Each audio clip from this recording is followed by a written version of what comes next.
ನಮಸ್ಕಾರ, ನೀವು ನೋಡ್ತಾ ಇದ್ದೀರಾ ಸುಮನ್ ಟಿವಿ ಕನ್ನಡ. ನಾನು ಮಹೇಶ್ ಎಂ ದಂಡು. For business and personal promotions, please contact 9686376663. ವೀಕ್ಷಕರೇ, ತಮಿಳುನಾಡು ರಾಜಕಾರಣದಲ್ಲಿ ದೊಡ್ಡ ಬದಲಾವಣೆ ಆಗುವ ಲಕ್ಷಣಗಳು ಕಾಣಿಸ್ತಾ ಇದೆ.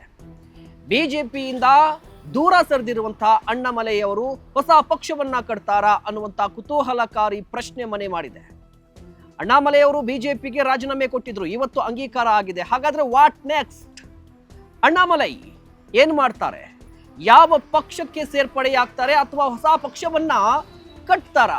ಮಾತನಾಡ್ತಾ ಹೋಗೋಣ. ಅದಕ್ಕೂ ಮುನ್ನ ನೀವಿನ್ನು ನಮ್ಮ ಚಾನೆಲ್ ಅನ್ನ ಸಬ್ಸ್ಕ್ರೈಬ್ ಮಾಡಿಲ್ಲ ಅಂದ್ರೆ ದಯವಿಟ್ಟು ಈ ಕೂಡಲೇ ಸಬ್ಸ್ಕ್ರೈಬ್ ಮಾಡಿ. ವೀಕ್ಷಕರೇ, ಅಣ್ಣಾಮಲೈ ತಮಿಳುನಾಡು ಪಾಲಿಟಿಕ್ಸ್ ಅಲ್ಲಿ ಹೊಸ ಸಂಚಲನವನ್ನ ಸೃಷ್ಟಿ ಮಾಡಿದಂತಹ ನಾಯಕ.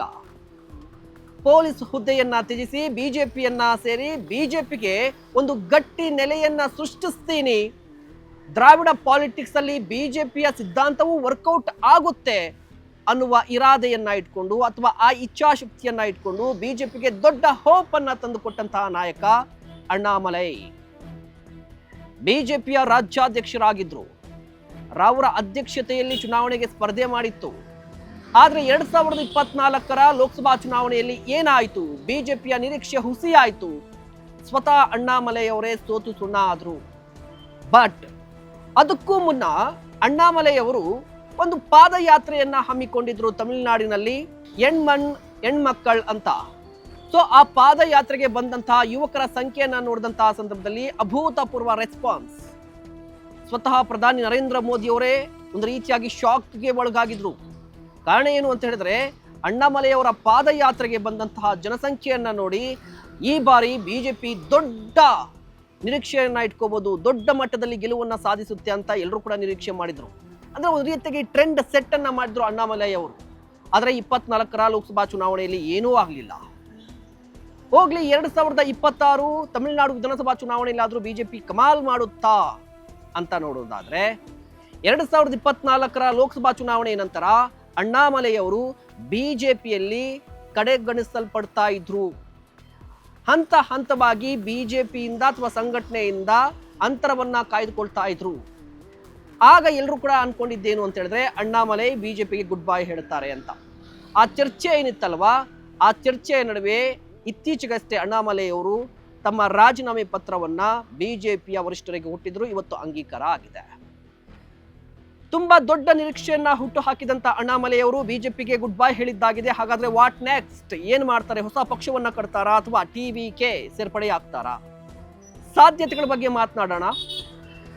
ಮೊದಲಿಗೆ ಬೇರೆ ಪಕ್ಷದ ಜೊತೆ ಗುರುತಿಸಿಕೊಳ್ಳುವ ಬಗ್ಗೆ ಅಥವಾ ಬೇರೆ ಪಕ್ಷವನ್ನ ಸೇರುವ ಬಗ್ಗೆ ಮಾತನಾಡೋದಾದ್ರೆ, ಡಿಎಂಕೆ ಸೇರ್ಪಡೆ ಆಗುವಂತಹ ಯಾವುದೇ ಚಾನ್ಸಸ್ ಇಲ್ಲ. ಡಿಎಂಕೆ ವಿರುದ್ಧವೇ ಅಣ್ಣಾಮಲೈ ಅವರು ಪ್ರಚಾರವನ್ನ ಮಾಡಿದ್ದು. ಎಐಡಿಎಂಕೆ ಬಗ್ಗೆ ಮಾತನಾಡೋದಾದ್ರೆ, ಎಐಡಿಎಂಕೆ ಕೂಡ ಅವರು ಸೇರೋದಿಲ್ಲ. ತುಂಬಾ ಅಂತರವನ್ನ ಕಾಯ್ದುಕೊಂಡಿದ್ದಾರೆ, ಭ್ರಷ್ಟಾಚಾರ ಆರೋಪವನ್ನ ಮಾಡಿದ್ದಾರೆ. ಅಂದ್ರೆ ಕಳೆದ 60 ವರ್ಷಗಳಲ್ಲಿ ಈ ಎರಡು ದ್ರಾವಿಡ ಪಕ್ಷಗಳನ್ನ ನೋಡಿರುವಂತಹ ಅಣ್ಣಾಮಲೈ ಅವರು ಆ ಎರಡೂ ದ್ರಾವಿಡ ಪಕ್ಷಗಳ ವಿರುದ್ಧ ಅಸಮಾಧಾನಗೊಂಡಿದ್ದಾರೆ. ಅವರಿಗೆ ಒಳ್ಳೆ ಅಭಿಪ್ರಾಯವೇ ಇಲ್ಲ.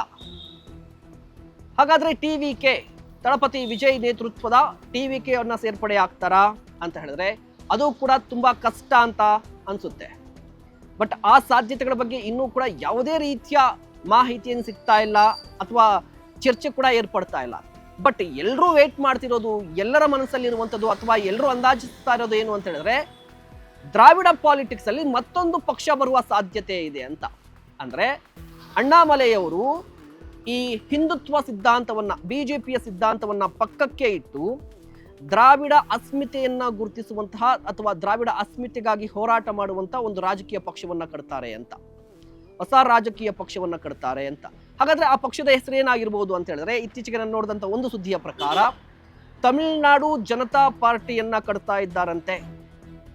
ತಮಿಳುನಾಡು ಜನತಾ ಪಾರ್ಟಿ ಅಥವಾ ಮಕ್ಕಳ್ ಶಕ್ತಿ ಇಯಕ್ಕಂ. ಒಂದು ತಮಿಳುನಾಡು ಜನತಾ ಪಾರ್ಟಿ ಅಥವಾ ಮಕ್ಕಳ್ ಶಕ್ತಿ ಇಯಕ್ಕಂ, ಈ ಪಾರ್ಟಿಯನ್ನ ಹುಟ್ಟು ಹಾಕುವ ಸಾಧ್ಯತೆ ಇದೆ. ಹಾಗಂತ ಹೇಳಿ ಈಗಲೇ ಪಾರ್ಟಿಯನ್ನ ಸೃಷ್ಟಿ ಮಾಡ್ತಾರ ಅಥವಾ ಘೋಷಣೆ ಮಾಡ್ತಾರ ಅಂತ ಹೇಳಿದ್ರೆ ಅಲ್ಲ.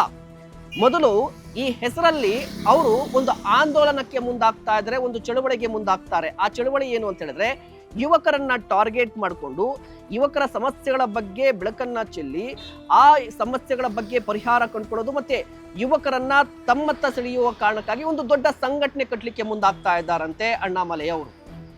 ಈ ಹಿಂದೆ ಟಿವಿಕೆ ಅಂದ್ರೆ ವಿಜಯ್ ತಳಪತಿ ಅವರು ಕೂಡ ತಮ್ಮ ಫ್ಯಾನ್ಸ್ಗಳನ್ನ ಅಥವಾ ತಮ್ಮ ಅಭಿಮಾನಿ ಸಂಘಗಳನ್ನ ಈ ಹಿಂದೆ ವಿಜಯ್ ಅವರು ಕೂಡ ತಮ್ಮ ಅಭಿಮಾನಿಗಳ ಸಂಘದೊಂದಿಗೆ ಒಂದಿಷ್ಟು ಕೆಲಸಗಳನ್ನ ಮಾಡ್ತಾ ಇದ್ರು, ಒಂದಿಷ್ಟು ಪ್ರತಿಭಟನೆಗಳನ್ನ ಮಾಡ್ತಾ ಇದ್ರು. ಆ ಮುಖಾಂತರ ತಮ್ಮ ಅಭಿಮಾನಿಗಳನ್ನೇ ಕಾರ್ಯಕರ್ತರನ್ನಾಗಿ ಹೇಗ್ ಮಾಡ್ಕೊಂಡ್ರಲ್ವಾ, ಅದೇ ರೀತಿಯಾಗಿ ಅಣ್ಣಾಮಲೈ ಅವರು ಕೂಡ ಈ ಸಂಘಟನೆಯನ್ನ ಕಟ್ಟಿ ಆ ಸಂಘದ ಸದಸ್ಯರನ್ನ ಮುಂದೆ ಪಕ್ಷದ ಕಾರ್ಯಕರ್ತರನ್ನಾಗಿ ಮಾಡಿಕೊಳ್ಳುವಂತಹ ಚಾನ್ಸಸ್ ಬಗ್ಗೆ ಅಥವಾ ಆ ರೀತಿಯ ಯೋಜನೆಯಲ್ಲಿ ಇದ್ದಾರಂತೆ. ನಿಮ್ಗೇನ್ ಅನ್ಸುತ್ತೆ? ಅಣ್ಣಾಮಲೈ ಹೊಸ ಪಕ್ಷವನ್ನ ಕಟ್ತಾರಾ? ಇಫ್ ಇನ್ ಕೇಸ್ ಏನಾದ್ರು ಕಟ್ಟಿದ್ರೆ ವಿಜಯ ರೀತಿಯಾಗಿ ದೊಡ್ಡ ಸಂಚಲನವನ್ನ ಸೃಷ್ಟಿ ಮಾಡಿ ಗೆದ್ದು ಸಿಎಂ ಆಗ್ತಾರ? ದಯವಿಟ್ಟು ಕಾಮೆಂಟ್ ಮಾಡಿ. ಇಂತಹ ಮತ್ತಷ್ಟು ಕಂಟೆಂಟ್ಗಾಗಿ ನೋಡ್ತಾ ಇರಿ ಸುಮನ್ ಟಿವಿ ಕನ್ನಡ. ನಮಸ್ಕಾರ.